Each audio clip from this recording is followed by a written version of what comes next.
Coulter's here, and today I am here with another story for you. Now this is a story that I hadn't heard of until a few days ago, and I thought, oh, that looks interesting. This book is called Silly Billy, and the author of this book is Anthony Browne. Now, Reception have read some other books by Anthony Browne. One is this one here, called Gorilla, which we did in our guided reading. And if you look carefully at the cover of this book, you will spot something in the corner that you might recognise.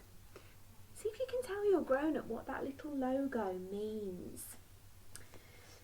I'm going to read the blurb on this book for you because I think it's quite important. Remember, the blurb tells us what a story is about. And this blurb says, Billy is a bit of a worrier. He worries so much he can't sleep. Luckily, Grandma knows just what he needs to help him overcome his fears. And once Billy learns Grandma's secrets, he finds he never has to worry again. So this is quite a good book to listen to if you've got some worries at the moment, or if you're thinking of anything that's making you a little bit nervous. Silly Billy, let's go. Billy used to be a bit of a worrier. He worried about many things. Billy worried about hats. And he worried about shoes. Billy worried about clouds and rain. Billy even worried about giant birds. He's got a good imagination, hasn't he, Billy? His dad tried to help. Don't worry, lad, he said. None of those things could ever happen. It's just your imagination. His mum tried too. Don't worry, love, she said. We won't let anything hurt you. But still, Billy worried. One night he had to stay with his grandma. But Billy couldn't sleep. He was too worried. He always worried about staying at other people's houses. Billy felt a bit silly, but at last he got up and went to tell his grandma.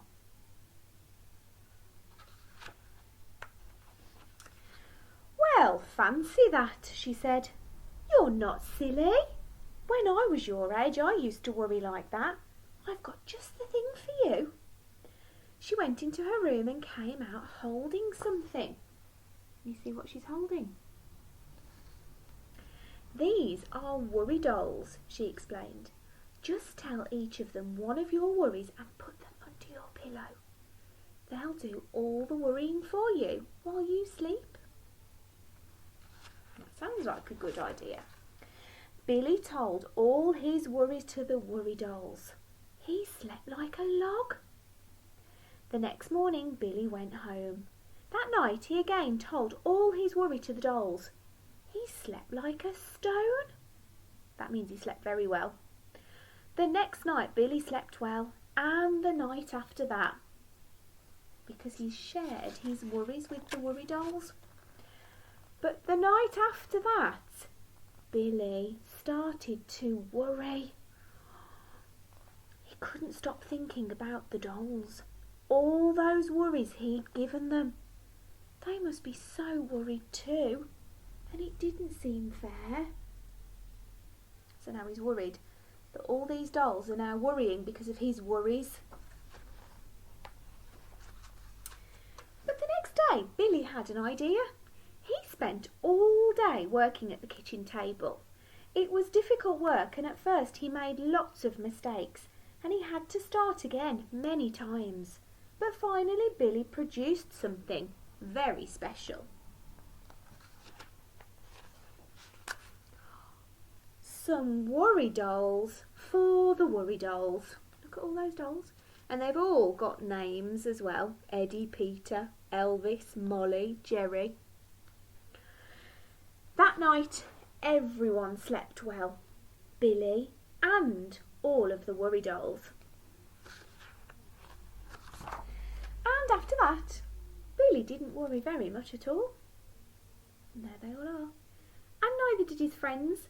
Billy made worry dolls for all of them. Wow. And that's the end of the story. I think what that story teaches us, that sometimes if you've got a bit of a worry, something's on your mind and you just can't get it out of your mind, if you share that worry with somebody else, maybe a grown-up or a friend, a parent or a teacher, it helps to make that worry seem smaller. So if you've got something that's on your mind and something that you're worried about, you could talk to somebody about it, or you could have a go at making your very own worry doll to share your worries with too. I'll see you soon. Bye bye.